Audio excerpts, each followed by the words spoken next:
വയനാട്ടിലെ ആദിവാസി വീട്ടമ്മ രജനിയുടെ മരണം കൊലപാതകം. ഭർത്താവ് ബാബുവിനെ അറസ്റ്റ് ചെയ്തു.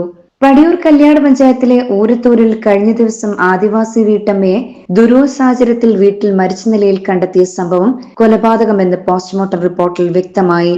വയനാട് പേരിയ കാലിമന്തം കോളനി സ്വദേശിനി രജനിയാണ് മരിച്ചിരുന്നത്. ഗുരുതരമായ മർദ്ദനത്തിൽ ആന്തരിക അവയവങ്ങൾക്ക് ക്ഷതമേറ്റതാണ് മരണകാരണമെന്ന് പരിയാരം കണ്ണൂർ മെഡിക്കൽ കോളേജിൽ ഇന്നലെ നടന്ന പോസ്റ്റ്മോർട്ടത്തിൽ വ്യക്തമായി. ഭർത്താവ് ബാബുവിനെ ഇരിക്കൂർ പോലീസ് അറസ്റ്റ് ചെയ്തു. പോസ്റ്റ്മോർട്ടത്തിന് ശേഷം മൃതദേഹം സ്വദേശമായ വയനാട് പേരിയ കാലിമന്തം കോളനിയിൽ കൊണ്ടുപോയി സംസ്കരിച്ചു. കഴിഞ്ഞ ദിവസം അതിരാവിലെ 2:30 മണിക്കാണ് സംഭവം നടന്നത്. ഭർത്താവ് ബാബുവും ഭാര്യ രജനിയും ഒരു മുറിയിലും തൊട്ടടുത്ത മുറിയിൽ ബന്ധുക്കളായ ബാബുവും മിനിയുമായിരുന്നു താമസം. പണിതീരാത്ത ഒരു ഷെഡിലായിരുന്നു. തൊട്ടടുത്ത മുറിയിൽ താമസിക്കുന്ന ബന്ധുക്കളാണ് രജനിയുടെ മരണവിവരം നാട്ടുകാരെ അറിയിച്ചിരുന്നത്. വയനാട് പെരിയയിലെ കാലിമന്തം കോളനിയിൽ നിന്ന് 40 ദിവസം മുൻപാണ് ഇവർ ഊരത്തൂര് ജോലിക്കായി എത്തിയത്. സ്വകാര്യ വ്യക്തിയുടെ കശുവണ്ടിത്തോട്ടം പാട്ടത്തിനെടുത്തായിരുന്നു. ബ്ലാത്തൂരിലെ ആശിക്കിന് കശുമാവൻ തോട്ടത്തിൽ കശുവണ്ടി ശേഖരിക്കുന്ന ജോലിക്കായി എത്തിയതായിരുന്നു ഭർത്താവ് ബാബുവും മരിച്ച രജനിയും ബന്ധുക്കളും.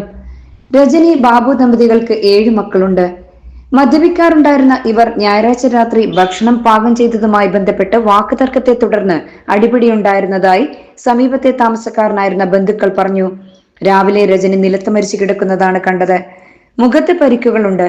രാവിലെ 5 മണിയോടെയാണ് രജനി മരിച്ചതായി ബന്ധുക്കൾ അറിയുന്നത്.